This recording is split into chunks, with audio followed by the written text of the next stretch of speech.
Hulaan nyo to. Ano yan? Quiz! Quiz. Quiz. V. Hi! Quiz. Quiz! V! What's up, madang people? Oras na para sa ating Quiz V! O, tayo na lahat. Maglalaro na tayo. Oras na para sa recitation. Naghanda na Yeah! ba ang lahat? Yes. Sinong gustong makatanggap ng pang-merienda mamaya? O, madali lang ang game natin. So, lahat magpa-participate. Kunin ang mga cellphone para makapag-search. Ayan na, ready Sana naman ang wifi ninyo. Simulan na natin ang Quiz V. Nakakatalino to, nakaka-proud. Okay, let's go. MC, Lassie, samahan niyo. Let's go. Quiz, tara. Magsimula tayo rito. Okay, itaas ang mga kamay. Ay, ang tari. Ano yung BFP? Bureau of Fire Protection. Ano ko yun? Sana pala yung una nating tanong, no? Oo. Ang BFP. Okay, magtanong tayo rin sa mga taga-BFP. Kunin yung mga cellphone nyo para makapag-research kayo. Yes. Ito si Kuya. Ano pong pangalan nyo? Matthew Celis po. Matthew Celis. Okay. Laki ng dibdib nyo. Ano pong pills nyo? Nag-gym yan. Kasi ikaw lumaki yung dibdib mo dati nung nag-pills. Oo. Malay ko ba kung gano'n din naman ang trip? Kumo-contest. Ang laki ng braso nyo, no? Ilang pakla na po na umpog nyo dyan, sir? Mga 5 po. Ay, baka lima. Pang-anim, sir. No? Sir, I love you po. Grabe, oh. Bureau of Fire Fire Protection. Lalo na kasi Marso na. Yes. Tama. Diba? Ano, yung Marso, di ba yan ang tinatawag nating Fire Prevention Month? po. Oo, kaya Fire Prevention mag-iingat Month. tayo dahil mainit ang panahon. Totoo yan. Oo, mas madalas ang sunog. Correct. Po. Di ba? Alam niyo naman ang init. Di ba? Ang Oo. init, diyan nagsisimula ang apoy. Totoo. Di ba? Yung init, nagsisimula ang apoy. Ang init, diyan nagsisimula ang mga bata. Hindi yun. Kasi naglalaro sila ng apoy. Di ba kayo nagkakabata? Okay, taga saan po kayo, sir? Taga Angeles City, Pampanga po. Ay, oo. Napupunta Pampanga. niya si Ayon sa Angeles City, Yeah. Pampanga. Okay, may itatanong ako sa inyo, sir. Pang-merienda nyo lang mamaya. Ay! Handa na ba kayo sa ating Quiz V? Handang-handa na po. Handa na, okay. Yun ang maganda, hadang-handa. Ano po itong pambansang institusyon ng Pilipinas na nakatutok para magbigay alam sa mga kilos at kalagayan ng mga bulkan at mga tsunami? Ay, sasagot kayo na. Ano po? PHIVOLCS. Ano po? PHIVOLCS. PHIVOLCS. Okay. Volcanology and Seismology. Sige, ano pong ibig sabihin ng PHIVOLCS? Philippine Volcanology and Seismology po. Parang may kulang. Ulitin po natin, sir. Ang ibig sabihin ng PHIVOLCS ay... Lakasan niyo pong boses. Sige pa, ulitin po. PHIVOLCS, Philippine Volcanology and Institute, correct me. Philippine Institute for Volcanology and Seismology. Philippine Institute Of Volcanology and and Seismology. Seismology. Ayan. PHIVOLCS nga yung tinutukoy natin na pambansang institusyon. At ang ibig sabihin ng PHIVOLCS ay Philippine Institute of Volcanology and Seismology. 2,000 pesos!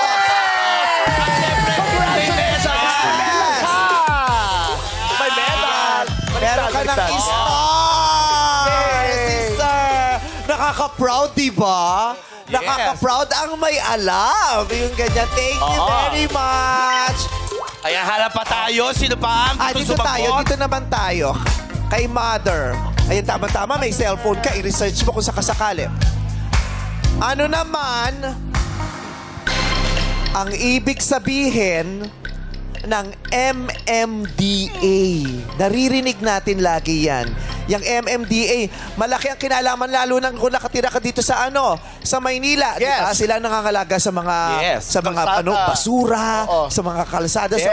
sa mga bahay, sa mga urban planning, sa mga baha, public safety, 'di ba, Totoo. lalo na pag may mga kalamidad, Correct. 'di ba? Maraming mandato maraming mandato at maraming ginagawang MMDA. Ano ang ibig sabihin ng MMDA? MMDA is Metro Manila Metropolitan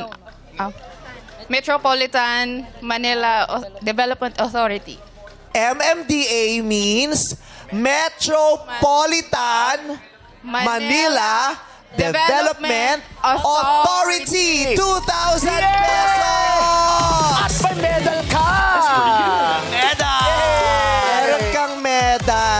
ka dyan. Ayan.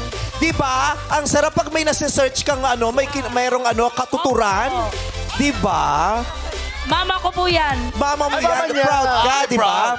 Gamitin Proud. natin ang cellphone at internet sa pagsasaliksik ng mga kaalaman o ma-refresh ang ating dati ng alam. Di ba? O, sino pa? Sino gusto? Sino pa? Ay, sa mga Ay, doon. bagets. Ay, mga kabataan, gusto sumagot. Bongga yan. Ay, dito na lang tayo sa bata. Okay. Yes, baby, Baby, girl. dito ka. Dalawa kayo? O, sige, sige. O, ito naman. Actually, hindi ako sure dito sa itatanong sa dalawang bata. Okay. Okay, ito naman. Ano sa Tagalog ang language? Wika. Ang sagot mo ay? Wika. Wika! Wika is correct! 2,000 pesos sa inyo mga baby girl. Teka lang, dali lang. Dali, Ay. di pa ako tapos. Ay, di pa ba? Oo, sa kanya naman. Okay.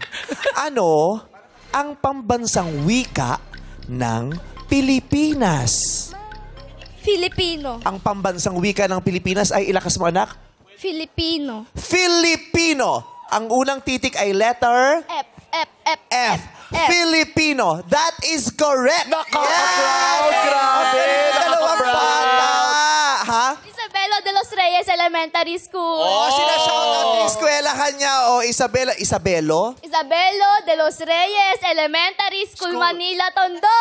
Perfect. Tondo. Tondo, Manila. Okay. Ayan, meron na kayong star. May star kayo.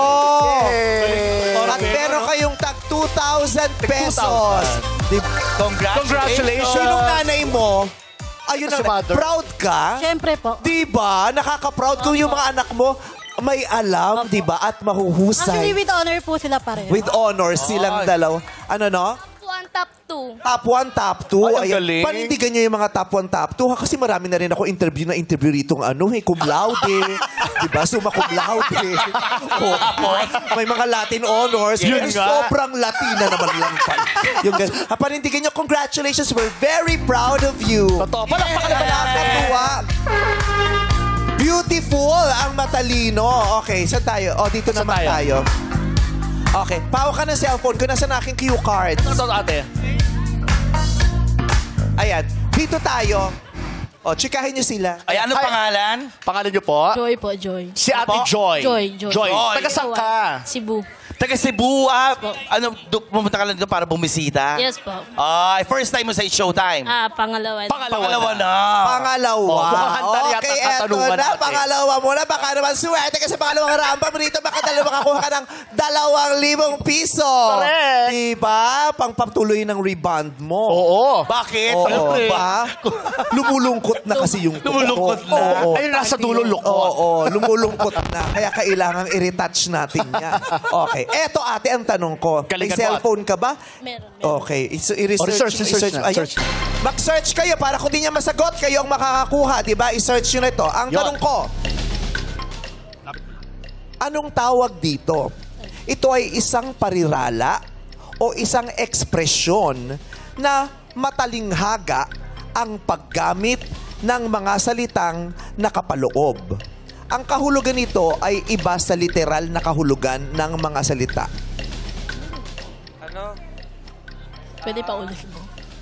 Ito ay isang parirala o isang ekspresyon na matalinghaga ang paggamit ng mga salitang nakapaloob.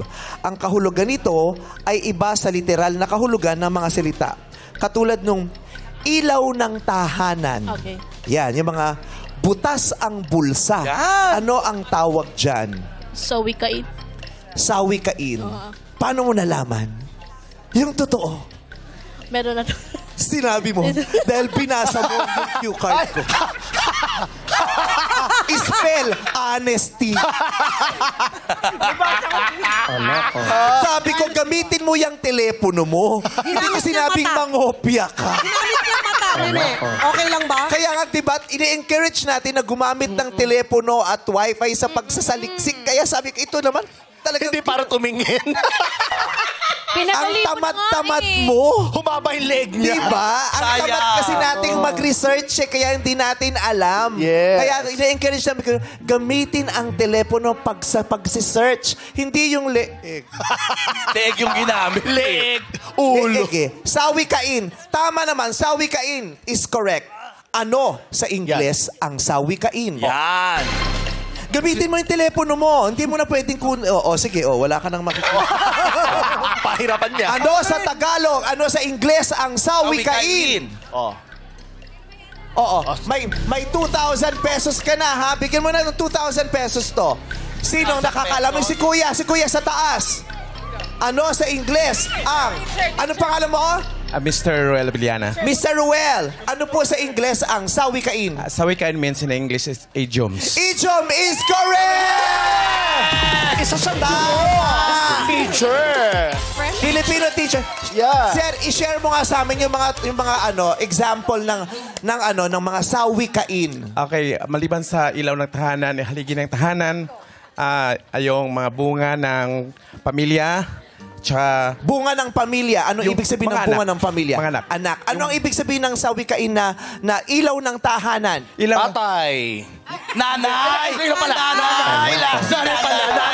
Nanay yun! Ilaw ng Sa akin tahanan. naman si Dibo, pag tsaka-tsaka lang, huwag nang gagawin shoot. Nanay pala. Bigyan mo ng ilaw. Bigyan mo ng maliwanag na ilaw. nanay. Ang haligi ng tahanan. Bigyan nga ito ng ilaw. Nanay. 10 ilaw, maliwanag. Talaga tayo. Tataranta. Ang tatay na haligi. Okay, ang ilaw ng tahanan ay... Nanay. Ano ang haligi ng tahanan? Tatay. Ano naman ang anay ng haligi? Ako. Okay, yun pong mga example, di ba? Ang English naman ay idiom. Yes. Diba? Okay, idiom. Ayan. Ay, bigyan na lang 2,000 pesos. At medal. Oo. Doon tayo. Sa taas. Ayan. Eto, mapita ko. Eto na. Dito tayo. Mga Okay. Jamie. Naku, sinira mo pa yung couch namin. Sinira. Kaloka ka. Okay. Kompletuhin naman. Ay, ito. Ano naman ang tawag? Ano yung tumutukoy sa mga kasabihan? Ano yung tumutukoy sa mga kasabihan na may layuning magbigay ng aral? Kanina pinag-usapan natin sawikain. Yes. Ano naman yung tumutukoy sa mga kasabihan na may layuning magbigay ng aral? Ang tawag doon ay... Moral lesson. Ano ang tawag doon sa tumutukoy sa mga kasabihan na nagbibigay ng moral lesson? Ano ang sagot? Salawikain. Salawikain is correct! Bigyan mo siya ng 2,000. Salawikain. Oh, ano ang Ingles ng salawikain? Kanina ang Ingles ng sawikain ay idiom. Ano naman ang Ingles ng salawikain? Yung mga nagbibigay ng aral at mga kasabihan. Ano? Sagot. English? Ang sagot ay Proverb. saying or proverb is correct! Buti na lang mabilis sa internet. Thank you very much. O, diba? Ang galing. Dami namin natututunan. Sa pamamagitan ng quiz bee, meron tayong mga bagong natututunan o naaalala natin yung mga dati na nating natutunan. Kailangan lang nating i-refresh at gumamit ng cellphone at wifi para makapag-search nang sa ganun ay maging kapaki-pakinabang naman ang ating mga telepono para sa karagdagan nating kaalaman. Yes. Diba? Weekly ba to? Yes, nabasa ko nga. Sabi nila, di ba? Mas bongga ang may utak kaysa sa puro bibig na buwak-buwak-buwak. Di ba? Kaya maraming salamat sa mga sumali dito sa Quiz Bee!